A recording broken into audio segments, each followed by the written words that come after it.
What's up, everybody? We're here with Ep.1 of the HoopSimple podcast. Our goal with this is to use this platform to not only voice our opinions, but to give you guys some information and advice and hopefully help out um, some fellow hoopers, no matter where you are in the world. So, our first series is going to be called Levels. This will be Ep.1. We're going to be interviewing some of our former players to get an sort of in-depth look at each level of college basketball and sort of look at the differences and similarities and hopefully help you guys out. So first, I want to introduce my co-host, Mr. Dove Khan, aka Legend, and me and Dove, we go way back. We played in high school together, lethal duo, most would say, and then we ended up coaching Y&E together, which was our sort of local AAU team. We were able to put together some pretty good teams, got a pretty good alumni list, and then Dove also just finished his third year as a player. He took his talents out to New Brunswick to play for UMBSJ, and he's just coming off an ACA championship, first in program history. So, they call this guy the program changer, right? So, happy to have this guy hosting with me. Appreciate you. Means a lot. A lot of very kind words there. That was Cam Moore. I'm gonna give him a quick little intro here as well. Gotta give him his flowers. We did Y&E together, as he said. He's currently coaching with Terra Prep. They've sent multiple players Division 1 and several other levels in the States and Canada. He's gotten over 150 scholarships for players that have come through the program, uh, acquired for them to accept.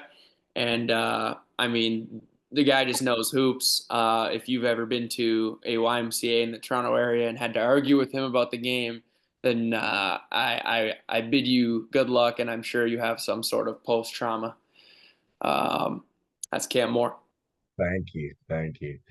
Now let's introduce our guest here, the main man, Mr. Dave Papa, aka Pull Up Papa. So Dave is currently at New Mexico Military Division 1 Junior College in Region 5, and played his high school at Hodan Prep, was second team OSBA, and was second in scoring in his last year there. He's also top 10 in scoring in his region this year, and was also second team region this year as well, and top five in 3-point percentage. So he's built himself quite a resume in just his first year. So Dave, we're gonna jump right into it. Thanks for jumping on and being our first guest. And just tell us a bit about your story, how you started playing basketball, sort of how you got to where you are today. Yeah, so I first started playing basketball in the fifth grade. Played for the IEM Spartans, kind of a known team Yeah, up north, based out of Legendary. legendary, but based out of Newmarket. And I did really well there. So then I ended up going to a better team, Toronto City Elite, where I played my grade 7, grade 8 years right before high school. We were one of the best teams in North America, one of the best middle school teams, I think. Could be argued in Canadian history, but Wow. yeah, now we were really good. And then after that, went to Honan, stayed there 5 years, played for a couple AAU teams, every year after this high school season, and then ended up going to Terror Prep for my last couple months for AAU. And then they were able to get me a scholarship, to come play here at New Mexico Military Institute Junior College, and that's kind of how my path towards getting here. But yeah, Love it. Love it. Good stuff. Question. your recruitment process to get to New Mexico military was a little different from a lot of JUCO players because you came from Canada. Tell us a little bit about what recruitment was like as a Canadian player playing high school in Canada, trying to get something in the States. So my last year, coming out of Hodan, I had a lot of Canadian options, a lot of Canadian schools that I could go to just playing in Canada a lot, but I didn't really have anything across the border, which, as some might call it, a mistake I made to try to play across the border instead of playing in Canada. But yeah, I just had a bunch of Canadian schools looking at me and different things like that. And my last couple months after my high school season, I decided to play with Tier Prep for the AAU season, and they were able to get me a couple of junior college offers. And I ended up choosing New Mexico Military Institute for a variety of reasons. And yeah, that's pretty much kind of my recruitment and how it went. But yeah. So tell us about your experience so far at New Mexico. Good, bad, all of it. It's been both positive and negative, for sure. Like the positive is I get a platform to play where Division 1 coaches, they get to see me up close and different things like that. Just playing in the United States, versus where I was playing at before. So just the junior college platform I think has been really good, and even playing here in the best region in the country for JUCO, it's been amazing, and a lot of positives to help me reach my dream, which is playing Division 1. But with that, obviously, there's some negatives for sure, like just being at a military school. It's not everyone's first choice to be here, but I mean, some of the military stuff that I had to deal with here, that would be some negatives, and yeah, I would. That's what I'd kind of say. Some of the positives and negatives about being here. Right. Right. Just to spin back on something you said before, you were talking about your time in Canada being good to get offers in Canada, and you got a lot of opportunities in Canada playing high school there.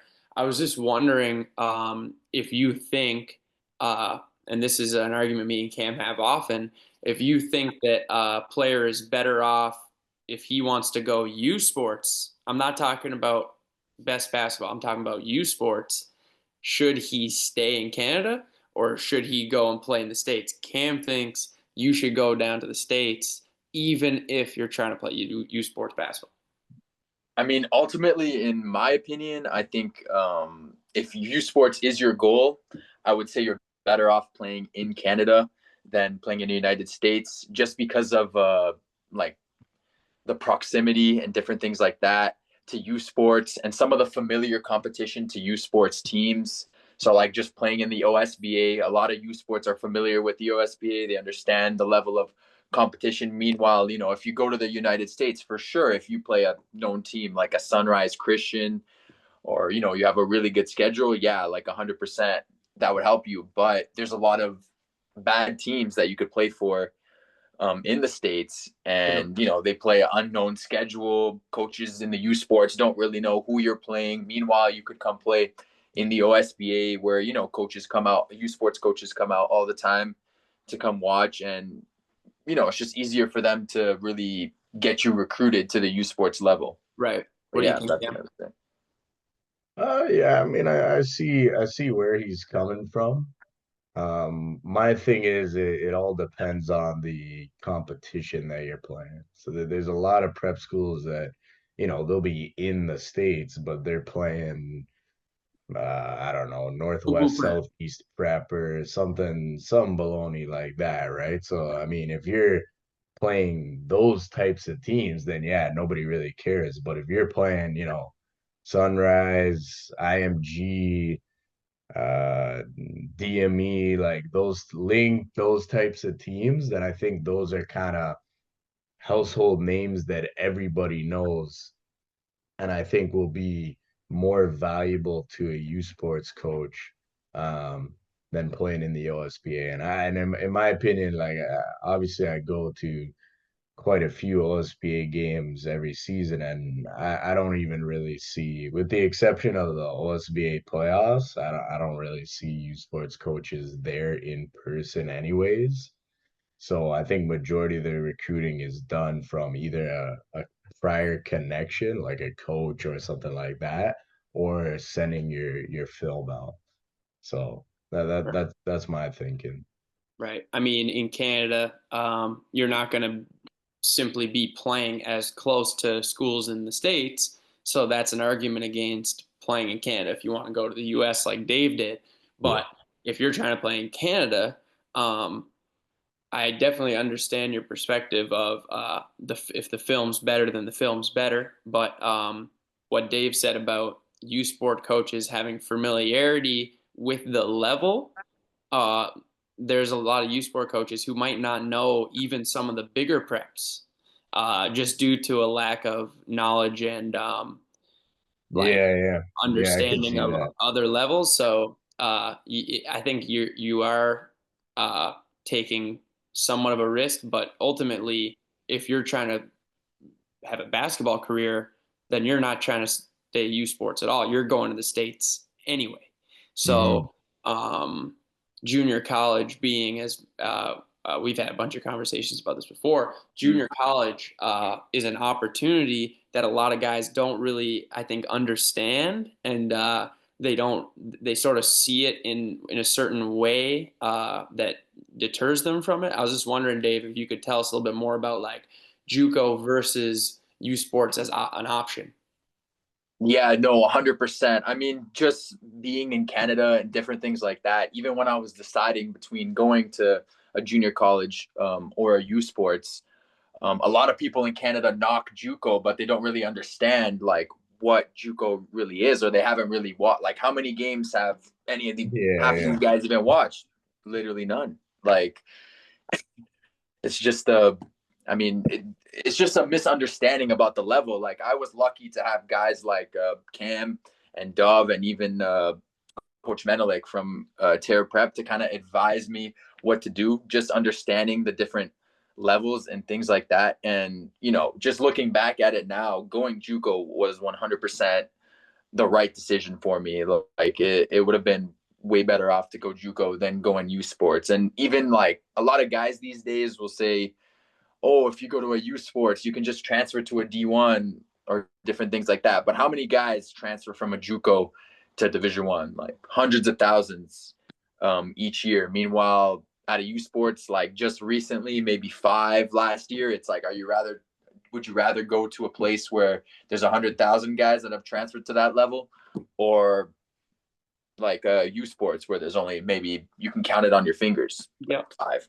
I'd say average year U Sports to D1 is somewhere between 3 and 10, and Yeah, 10. yeah, that's the thing. I mean, like last year, there were a lot of guys trying to start that narrative, like, "Oh, U Sports to D1 is the new path." It's like, all right, let's calm down here. Yeah, they're trying to get guys to stay home. Like, guys, stay home. It's like, yo, you're doing anything other than paying the players, Yeah, right? yeah, You'll do literally. anything before you cough up some actual money for kids to go to school. And I mean, that's where you lose me on Canada. Like, why are we advocating a narrative that Canada is a good option when it just is, unfortunately, for people who want a career in basketball, it's not the best option. No, I no, think, and not I at think all. that's just objectively true. But moving on, question for you, Dave. Take me through a day in the life at New Mexico Military, your experience, what an average day is like, and just non-negotiables in your routine. So the first thing I'd start off with, some non-negotiables, is just being in the gym every single day, you know, trying to get better at your craft, just spending time, if it's from an hour and a half to 2 hours or even an hour of shooting, like that will definitely get you better. And I feel like every day, if you put in that work, it'll pay off. On top of that, you know, staying on the weight, staying in the weight room and really taking it seriously, which I feel like a lot of guys don't. And I mean, just doing that 4 times a week, I think is, you know, a great way to really get the best version of yourself in basketball. And just talking about what a like day in the life over here looks Like, so pretty much you wake up at 6 a.m. You got to get to your morning formation by 6:30, where they take accountability. Then you march to breakfast, which a lot of people, they don't really know how to march, and they kind of teach you here how to march and do different things like that. Then, you eat breakfast. I come back to my room, study a little bit, then go to classes all the way to lunch. Then, eat lunch. Afterwards, got one more class. And then after, get in the gym, put up some shots, get in some work, maybe an hour and a half, 2 hours, somewhere there. After, hit the weights. And then after, have some chill time before dinner, maybe like an hour, take a nap if I want, anything like that. Go to dinner. And then afterwards, just got time for, homework and staying on the books. But I mean, obviously, from day to day, like there might be more military stuff. Um, being done or different things like that. But that's what I'd say kind of is like a regular day when there isn't as much military duties that you have to perform. But Right, yeah. right. And tell Right. us the sort of the biggest differences between high school and junior college.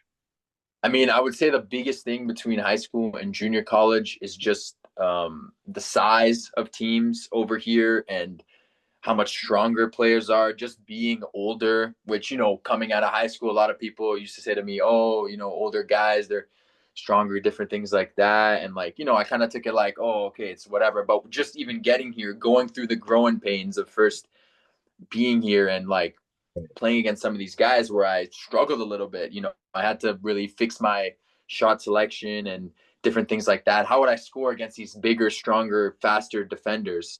Right. Right. And the other thing I would say too is just the IQ of players. It's just way smarter, way better brand of basketball than in high school. So it's definitely an adjustment, 100%. But just the preparation to really reach my goal, Division 1, like I don't think there's anything that is better than junior college per se, in my opinion. But yeah.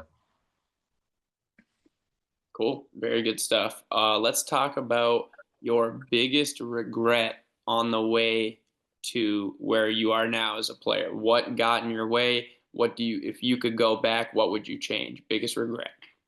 The biggest regret that I'd have as a player, I think, was, after my senior year of high school, when I was going into my, uh, before I went into my post grad year, which is my 5th year, I had a decision between going with a team that I've already played with. These last 4 years, I've done really well, succeeded, received a lot of minutes, a lot of different accolades and things like that, or going with a new squad that was on the rise, on the come up, and was playing in the United States, which at the time I didn't understand that well, the difference between playing in the United States and Canada and how much better it is to actually play in the United States and get seen by Division 1 coaches. And, I just ended up making the comfortable decision of coming back. And just looking back at it, I don't think if I made the other choice of going with Terra Prep and Cameron Moore and Menelik Fernandez, I think I wouldn't have to be at junior college. I think I would have transferred straight to Division 1, which is my dream, 100%. But everybody has their own path, and I'm happy to be at junior college. Getting better every day. But yeah. Oh, for sure, for sure. And last question for you, Dave. What would be one piece of advice you give a high school kid coming up, trying to make it where you are? The one piece of advice I give a high school kid, trying to make it where I am, would be just put in the work every single day. Like, even if the results don't show after a month, 6 months, or even a year, like just looking back, like back when I used to play and I was in the 8th grade, there was lots of guys, a pool of players. We were all similar, different aspects, and some were better than others at other stuff, but we were similar players. And just putting in the work every single day through these last maybe 4 or 5 years, it's kind of separated me from other guys, to where I look at some of the guys that I used to play, and it's like I don't really know where they're at. Like, I don't know what they're really doing. Mhm. Like, it's just, even looking at my teammates too, it's like a couple of them, it's like they just faded. I don't really know what they're doing anymore, if they're involved in basketball at all. I just feel like my work ethic and making sure you have a good work ethic. And even if it's anything you do, whether it's basketball or anything like that, I think is the most important thing. And don't expect to see results just after doing it for a week, or even a month. Like it should, you got to keep working, and it's a day-to-day process to get better every day. But yeah. You said where they at? Where they at? These 8th grade kids. Dave, thank you so much for coming on. It's been an absolute pleasure. We're going to be having more players on from other levels of the game: Division I NCAA, Division II NCAA, D3, CCAA, U Sports, etc., Pro. And Dave, being the first guest obviously isn't easy, but I think you knocked it out of the park. Appreciate having you. Yeah, thank you guys for having me on, and just appreciate you guys for interviewing me and kind of telling my story. But yeah, thank you guys.